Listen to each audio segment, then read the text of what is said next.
अभी तो जीवन की असली उड़ान बाकी है, अभी तो तेरे इरादों का इम्तिहान बाकी है, अभी तो नापी है मुट्ठी भर जमी, अभी तो नापने को पूरा आसमान बाकी है। जी हाँ दोस्तों, मैं हिमांशु शर्मा आप सभी साधु और साध्वियों का दिल खोल कर करता हूँ स्वागत आपके अपने उत्कर्ष परिवार पर, जो शिक्षा में बदलाव नहीं मेरे दोस्त क्रांति लेकर आया है, और क्रांति तो हम भी लेकर आ गए हैं। रीजनिंग को यहाँ डिस्कस कर रहे हैं तो किस बात की है देरी, बज चुके हैं 8, मतलब हो चुका है रीजनिंग से दंगल करने का समय। जल्दी से लाइव आइए, वीडियो को लाइक और शेयर जरूर करिएगा, और शेयर इस प्रकार से करिएगा कि जो भी विद्यार्थी रीजनिंग के क्वालिटी कंटेंट का वेट कर रहा है उस तक ये वीडियो पहुंच जाए। उस प्रकार से आप सभी को शेयर करना है। आप सभी को गुड मॉर्निंग, सभी को शुभ प्रभात, सभी को मेरा नमन है और सभी का स्वागत है। दोस्तों, जैसा कि आप सभी को विदित है कि हम सिटिंग अरेंजमेंट के ऊपर चर्चा कर रहे हैं, और आज जो हमारा मेन फोकस रहेगा वो लीनियर सिटिंग अरेंजमेंट के ऊपर हम बात करेंगे। वो भी आपका 2 रो वाला जो क्वेश्चन है उसके ऊपर हम बात करेंगे। पर उससे पहले आप सभी को बता दें दोस्तों, जैसा कि आप सभी जानते हैं कि उत्कर्ष मना रहा है दिवाली का ट्रिपल धमाका ऑफर, जिसमें इस दिवाली उत्कर्ष के साथ कीजिए अपने सपनों को साकार। यहाँ पर उत्कर्ष ऐप में एसएससी और रेलवे के सभी ऑनलाइन कोर्सेज पर आपको मिलने वाला है 90% तक का डिस्काउंट, साथ ही साथ में एक्स्ट्रा वैलिडिटी फॉर 3 मंथ और recorded course free with live from classroom course. अगर आप लाइव फ्रॉम क्लासरूम कोर्स लेते हैं तो उसके साथ आपको रिकॉर्डेड कोर्स फ्री मिलने वाला है, परंतु ये ऑफर आपका 24 अक्टूबर से 3 नवंबर के बीच में ही रहने वाला है। तो अगर आपने अभी तक उत्कर्ष ऐप पर जाकर इस कोर्स को एनरोल नहीं किया है तो आज ही जाकर एनरोल करें और अपनी मजबूत तैयारी को शुरू करें। चलिए बढ़ते हैं आगे। जैसा कि एक क्वेश्चन मैंने आपको करने के लिए दिया भी था ट्राई योर सेल्फ में, वो था आपका डबल रो वाला जो क्वेश्चन था। वो कुछ इस प्रकार से ये क्वेश्चन आपको मैंने करने के लिए दिया था। ये वाला क्वेश्चन मैंने आपको करने के लिए दे रखा है, तो इसी की चर्चा हम यहाँ पर करने वाले हैं। तो देखिएगा इस क्वेश्चन को किस प्रकार से बनाया जाएगा। यहाँ पर अगर हम बात करें, देखिए इसको एक काम करते हैं, एक ही लैंग्वेज में ले लेते हैं ताकि हम इसको जगह में बना पाएँ। यहाँ पर अगर देखें तो ABCDEFGHI 10 सदस्य हैं, XY टीम में बांटे गए हैं, प्रत्येक टीम में 5 सदस्य, दोनों टीमों के सदस्य आमने सामने पंक्तियों में बैठे हुए हैं। तो यहाँ पर ये 1 2 3 4 और ये 5 सदस्य इस प्रकार से बैठे हैं, और यहाँ पर ये 1 ये 2 ये 3 ये 4 और ये 5 सदस्य टीम में बैठे हुए हैं। एक्स टीम के सदस्य वाई के सामने है, एक्स टीम के सदस्यों का मुंह उत्तर की ओर है, तो ये उत्तराभिमुख है, यानी कि ये एक्स टीम जो है उत्तराभिमुख होकर बैठी है। साथ ही साथ में आप जानते हैं कि यहाँ पर ये एक्स टीम है, तो ये कौन सी टीम होगी, वाई टीम होगी। और साथ ही साथ आप ये भी जानते हैं कि यहाँ पर ऊपर की जब उत्तराभिमुख है तो उनका दायां इधर होगा और उनका बायां इधर होगा, जबकि इधर जो है इनका बायां इधर होगा और इनका दायां इधर रहने वाला है। ये आपका इस तरह से बैठने वाले हैं, ठीक है। एक्स टीम के सदस्य जो है कौन है, कहाँ है, अभी नहीं पता हमें, परंतु 5 सदस्य एक्स टीम में होंगे, 5 सदस्य वाई टीम में होंगे। देखो आगे पढ़ते हैं। अब देखो क्वेश्चन किस तरह से बनाया जाता है। तो पहली इंफॉर्मेशन को देखो, यहाँ लिखा है, अभी हमें ये नहीं पता कि एक्स वाई टीम में सदस्य कौन कौन है। डी ए के दाएं तीसरा है और जी के एकदम सामने है। तो देखो 2 संभावनाएं हैं, डी ए के दाएं तीसरा है, डी ए के दाएं तीसरा है।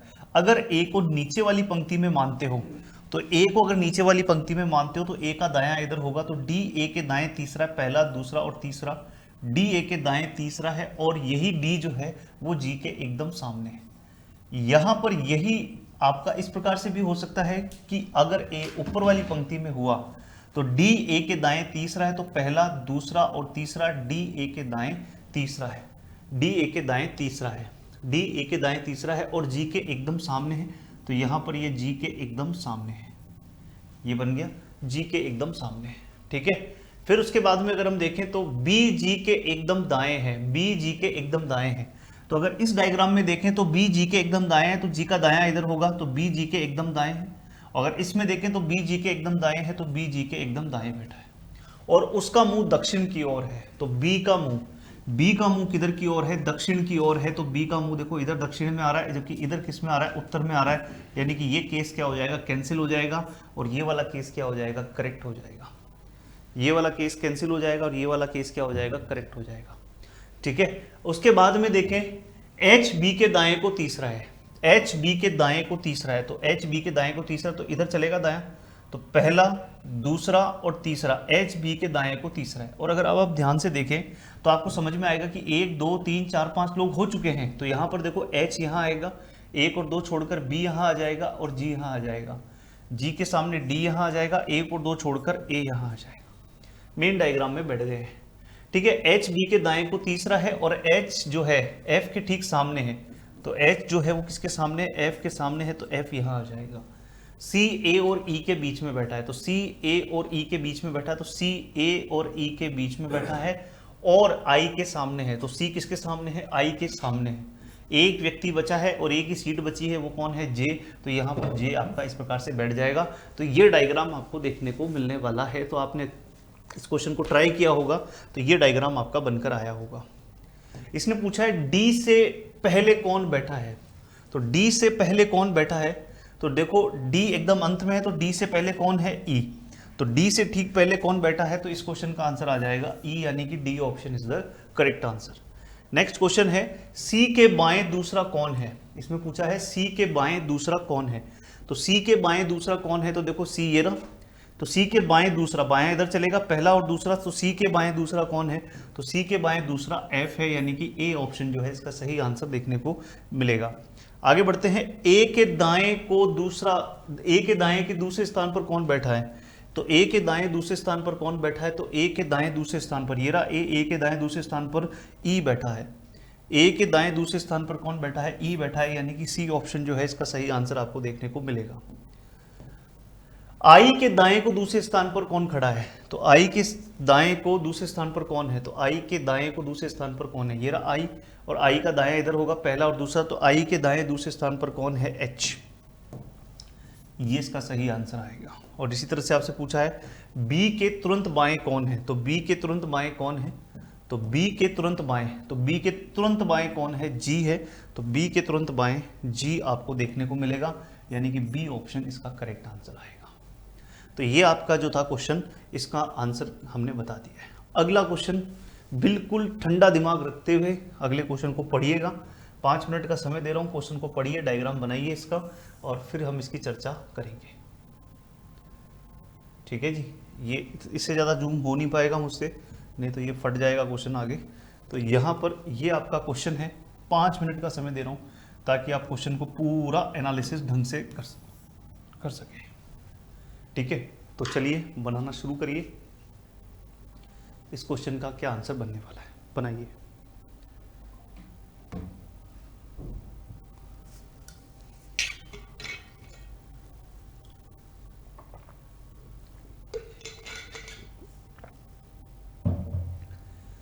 बारह लोग हैं, 2 समानांतर पंक्तियों में बैठे हैं, तो बनाइए किस तरह से बनने वाला है।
चलिए, तो पूरे 5 मिनट का समय आपको दिया है मैंने करने के लिए। अब देखिएगा इस क्वेश्चन को किस प्रकार से बनाने वाले हैं हम।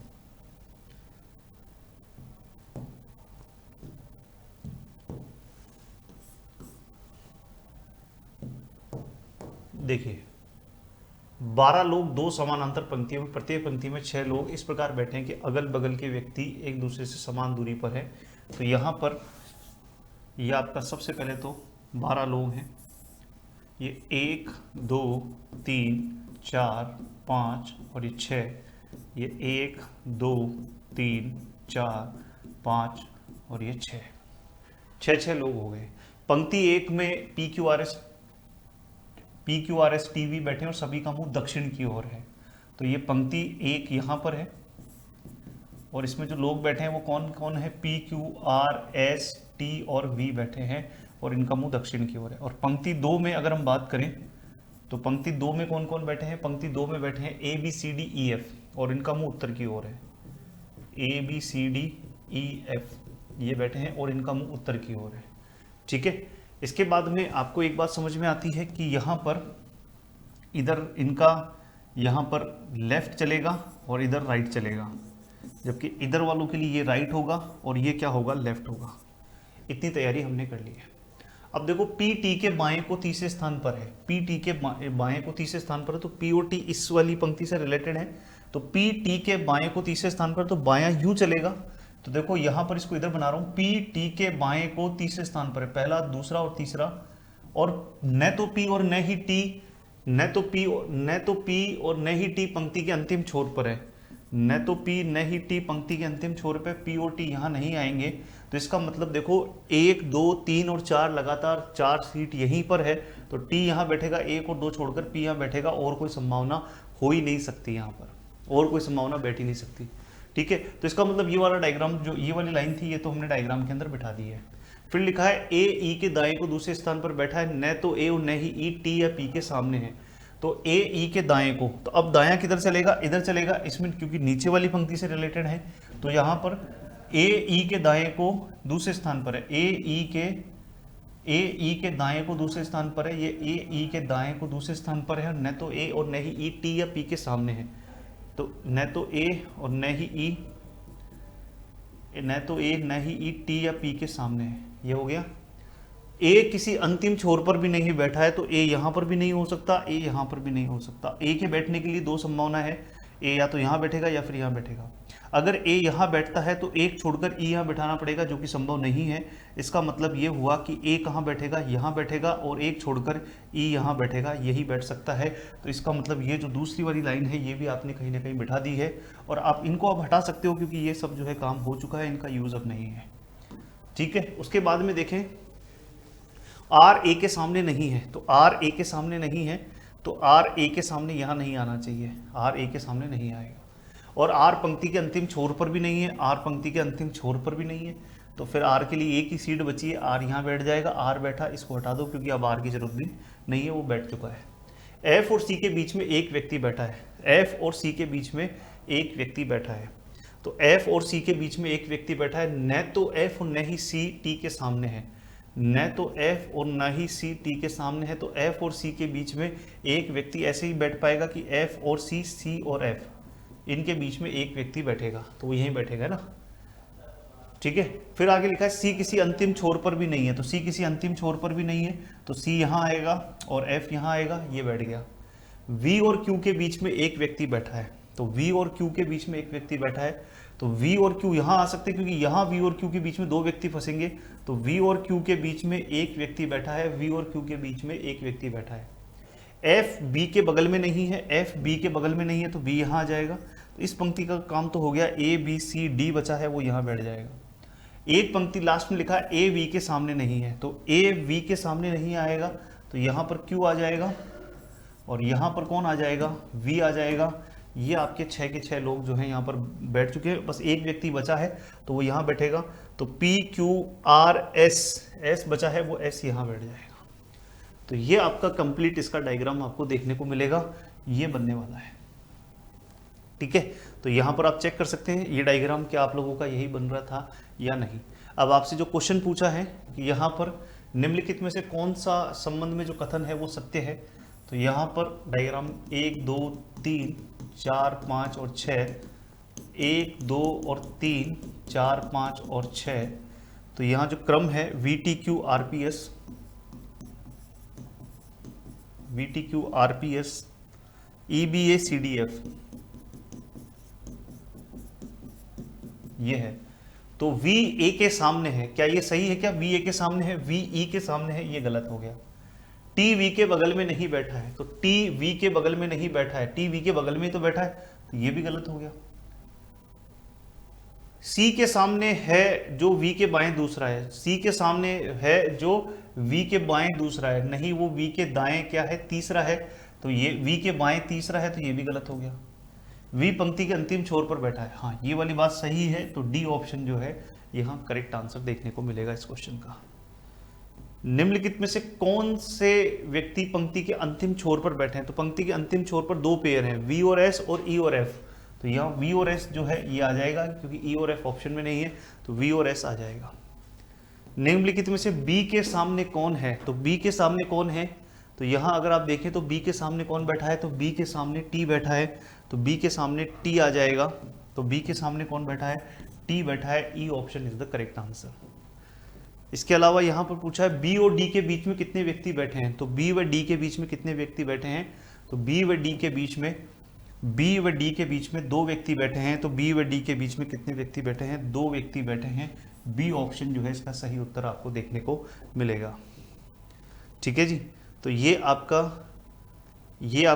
क्वेश्चन जो था ये आपका डबल सिटिंग अरेंजमेंट के ऊपर बेस्ड था, एंड आई होप आप लोगों को ये भी समझ में आ गया होगा। यस और नो। इसी में एक क्वेश्चन और है जिसको आप बना के देखिए एक बार, ये वाला है क्वेश्चन, इसे बना के देखिएगा। इसका आंसर क्या बनने वाला है इसी के अंदर बना के देखिए।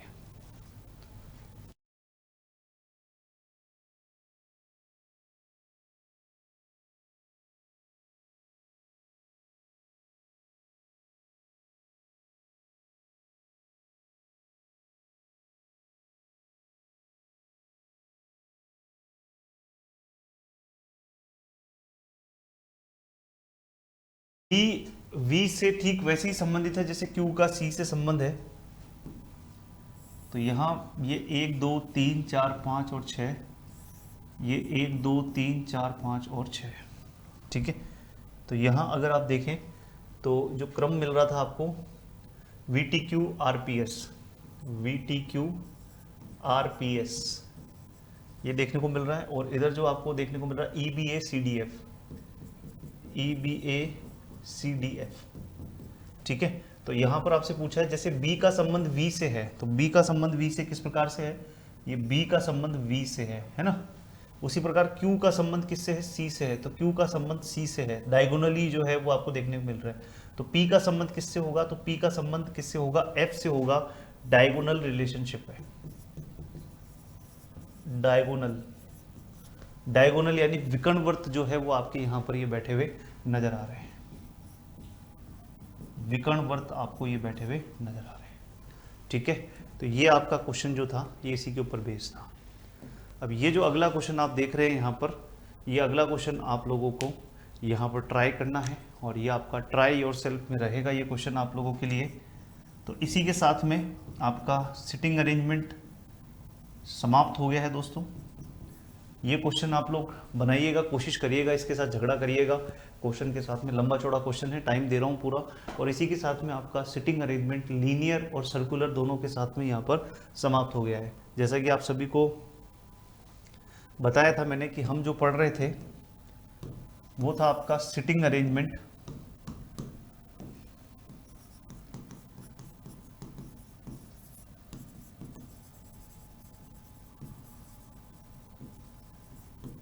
इसमें दो तरह के थे, सर्कुलर